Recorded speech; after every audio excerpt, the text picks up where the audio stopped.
Okay, so hi. I have nothing to do with Bitcoin. I'm going to be your comical relief for about half an hour and just kind of talk about the world of marketing. And there's only 3 women in the whole thing. Uh, so I'm just going to talk a bit about marketing. I've heard a lot of talk today about how to bring Bitcoin to the masses and kind of get people to use it and understand what it is. I'm going to give you a few examples of things that people had no idea what they were before and how good they do today. And also kind of show 2 examples of maybe some case studies of people, of companies, of how they were doing really badly and doing better now today in perception. So before I start, this is me. I'm a skydiver. Can't really see here because of the light, but this is what I do on the weekends. I'm a skydiving instructor, and I jump out of planes for fun. Um, oh, thank you. So what exactly do I do? So I'm the CEO and founder of Conversioner, and Conversioner is a conversion optimization company. What we do is we help different companies with all verticals, from startup to enterprises, basically increase their conversions and revenues. So we run an in-depth research on their audience and try to understand who they are, what they want to do, and more importantly, what their emotional value is.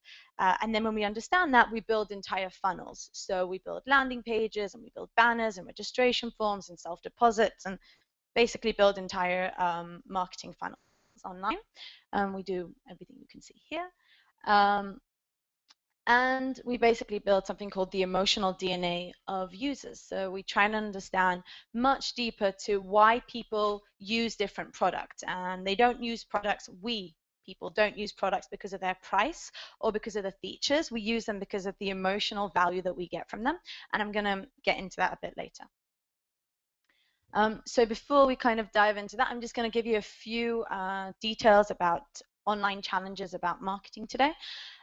So page load time, that is probably the most, everyone is talking about this. So you have to have your landing page or your homepage load in less than 3 seconds. Otherwise, about 40% of your users are going to be running away. But I want to kind of explain that the load time is actually only a symptom. And today in the world in 2014, we don't have time to do anything. We're basically doing usually about 3 or 4 times at the same time, driving, talking on the phone, kind of drinking our coffee. And that's why these 3 seconds are so important, because you don't only have to kind of load your page in 3 seconds, but you also have to explain, in your case, Bitcoin in less than 3 seconds, because if you don't convince someone in less than 3 seconds, they're out of the room. So we all know about basically having different selling processes for email marketing, for mobile, for different websites. But what about different marketing for different people? I'm going to explain today that 90% of our decisions in life are irrational. And to give you an example, I'm going to be talking about organ donation. So as you can see, the question is, are German, Danish, and British citizens selfish? So what you can see in front of you is basically a graph showing the amount of people who are willing to donate their organs after they die. On the left-hand side, you can see countries who aren't that friendly and don't really want to donate their organs. And on the right-hand side, you can see countries who are very nice and friendly and all want to donate their organs. And basically, Johnson and Goldstein, they ran this entire research to try to understand why are people agreeing to actually not agreeing to donate. And if you look in basically in the countries, most of them have a similar culture. So it doesn't make a lot of sense. They're all from Europe. Germany, Austria, you would think they have kind of the same culture. So they dug deep and they kind of really tried to advertise on TV, and they sent flyers to everyone in the house, and nothing helped. The numbers still stayed the same. We had hundreds of percent, in Austria, Belgium, France, and Hungary, and then 4% in Denmark or 12% here in Germany. So then we tried to look in and see what was the reason to this, and it was actually pretty simple. So the countries that weren't willing to donate, it basically said, if you would like to donate your organs, please check this box here. And the countries on the left-hand side, on the right-hand side, that were willing to donate basically just said, if you do not want to donate your organs, please check this box. So it was just a checkbox of basically asking if you want to do it or you don't want to do it. And this had a huge implication on people donating their organs. The reason I'm showing this to you is because the way things are presented to us have a huge impact on our decision makings in life. And we use our surroundings to make a decision in anything, in finance, with our children, when we go to school, when we're buying something online. So the way that you present your business online has a huge impact on the way people are going to purchase it or not. So I'm going to take you a few years back and show you a few examples. It's actually going to be about cars. So in the 50s, we had ads for different cars in the newspaper. We didn't have internet then.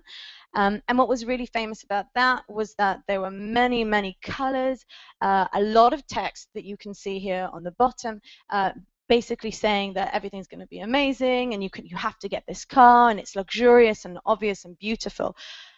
And this is ads for cars in America. And then along came the Volkswagen with a completely different aspect. Now, this was after the 50s, after the Second World War, and they had the huge task of selling a German car to Americans. And it was really interesting to see, because what they did is they took aspects that people were kind of worried about and turned them into an amazing advantage. So you can see it says lemon over there. Basically what that means is this car isn't good and it's not going to be sold, but you can't really see it because Germans have a precise view of things and we know it's not good enough, so it's going to be thrown away, but you're going to get a better car.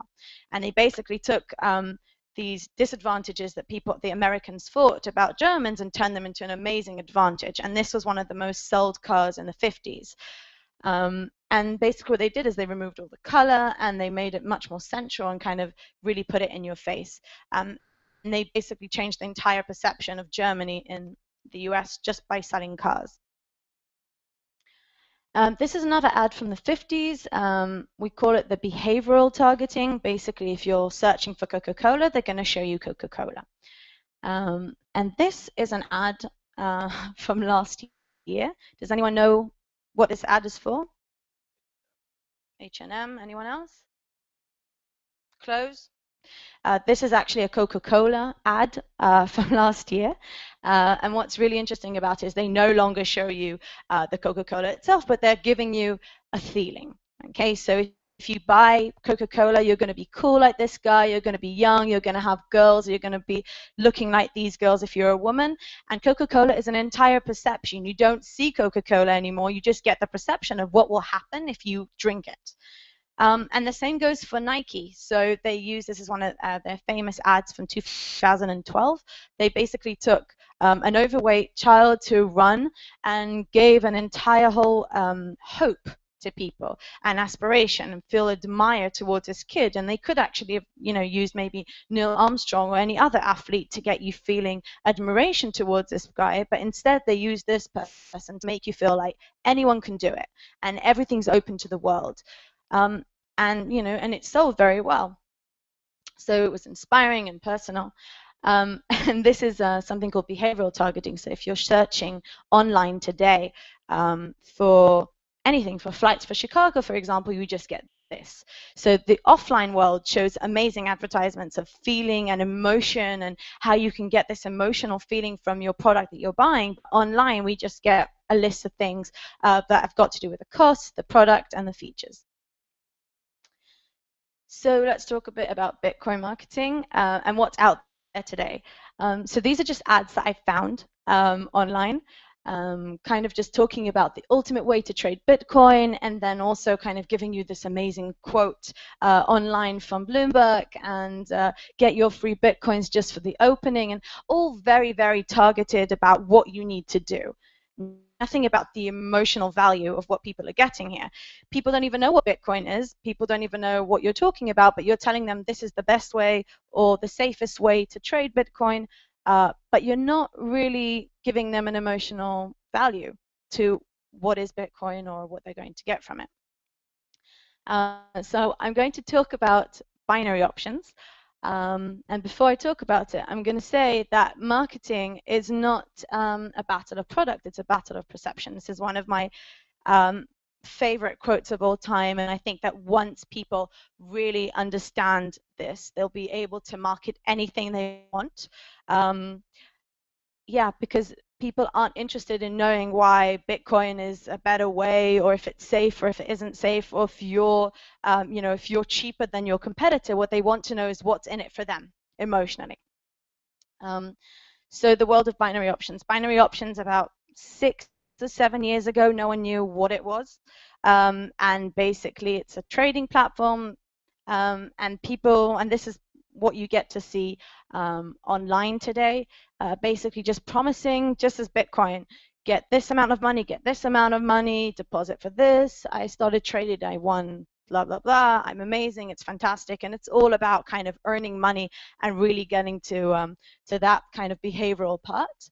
And then our goal was to basically come on and help them increase their revenues. So what people used to do is they'd come online, they'd sign up, they'd go through an entire funnel of kind of putting in all their information, and then they have to deposit money. This was about a year ago, so the average deposit was about $500. So it was a very long funnel, and it took a long time. And I'm just going to show you a few landing pages. Their original landing page to give you an idea of the offer that they were giving, and then to show you the development of what we went through in that year. So this is the original landing page, as you can see, and all can understand from what it says here. It says profit up to 79% back of your money. It's going to be amazing. And then their click to deposit, which means the amount of people that were actually depositing money at the end and trading in binary options was 0.56%. So we did our entire research, and the first landing page that we created was this. And this landing page has a few different elements to it. Basically what it asked is, are you brave? We basically eliminated all the technical stuff from it and did not talk about binary options at all. We tried to basically give in a bit of luxury in here. So instead of, obviously golf is a symbol for luxury, but instead of using the regular image of a golfer kind of using his bat to whatever you do with a golf ball, we used a picture of a golf ball, and that was the idea with that, was to put you into action, because when you have a kind of that ball over there, it really gets people to take the actual action and not look at someone else doing it. Just the change here basically increased the conversion to deposit by 30%.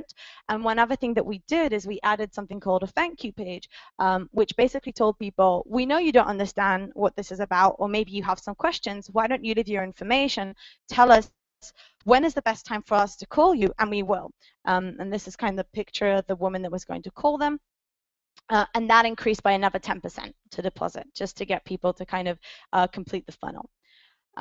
Then we started working with emotional triggers and really tried to understand what was the emotion behind people trading.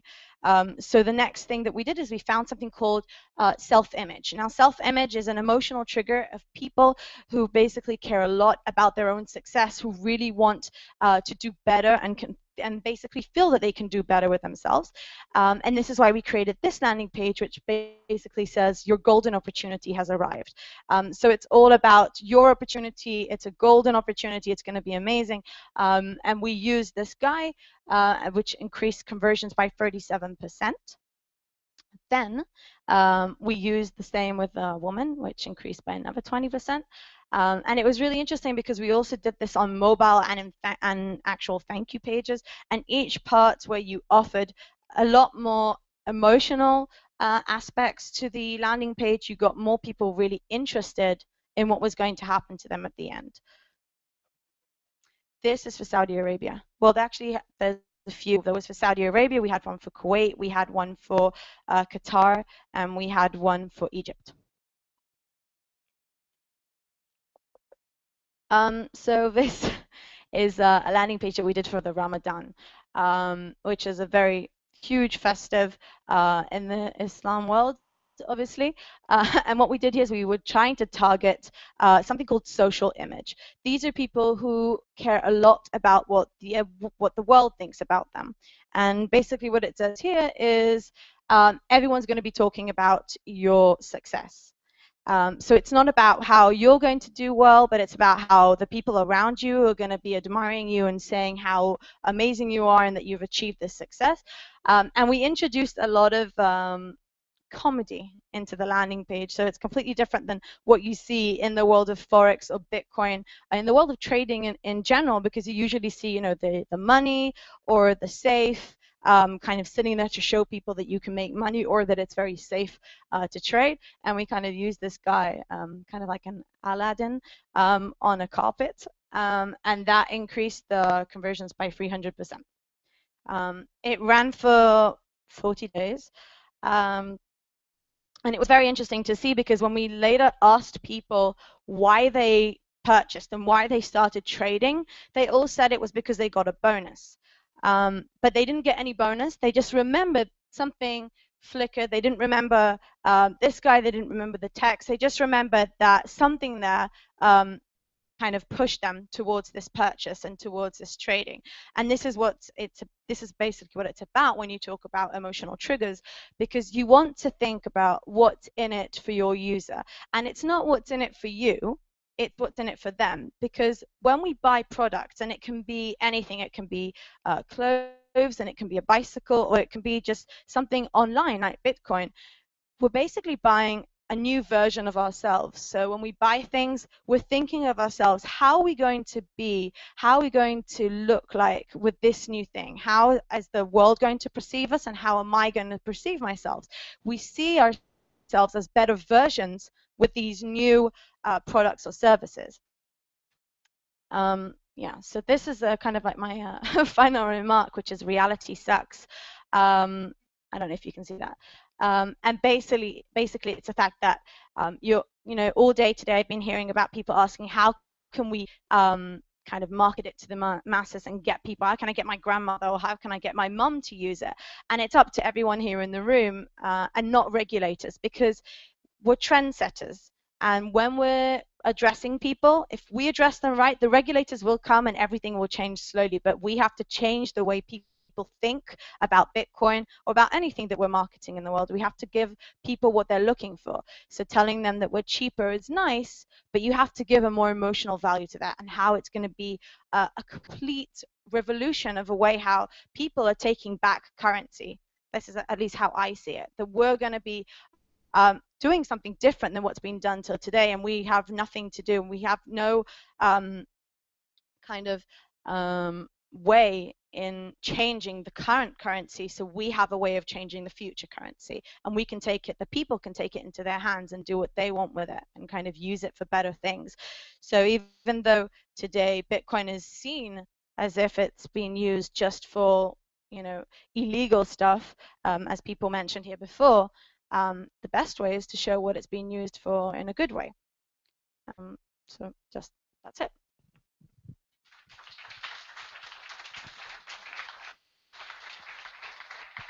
I said it had nothing to do with Bitcoin.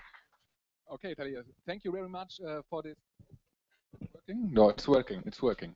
Thank you very much for yeah. I've seen a lot of questions, but first of all, thank you really for this yeah, impact and for the ideas you brought to us, because I think that's the main problem, that we men don't can bring it easy to the masses. It's very important that it's men, not women. Thank you very much. My name is Matthias Klees again. That was really great insight. I'm wondering if you did some of your attention to the kind of how they apply to your site. For example, about the forms and so to make them easy as much. Did you split the kind of apply so it looks shorter and so on and so on? Definitely. So we do a lot of A/B testing. I didn't really dive into it here because I didn't think it would interest too many people. But we do a lot of A/B testing, and we send a lot of traffic into some pages and another, and we do a lot of testing on registration forms, trying to really minimize the amount of friction that people get to when they need to fill out a form. Actually, the statistics are quite grim today. 86% of users who see a registration form actually leave, abandon a site.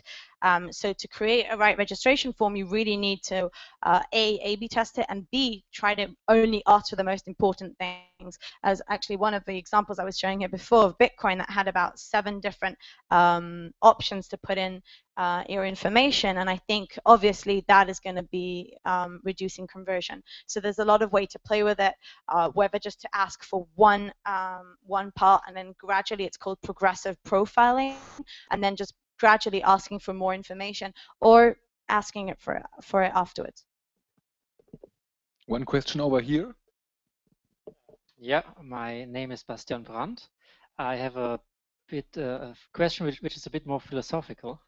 I'm wondering, why has there been this change between then and now?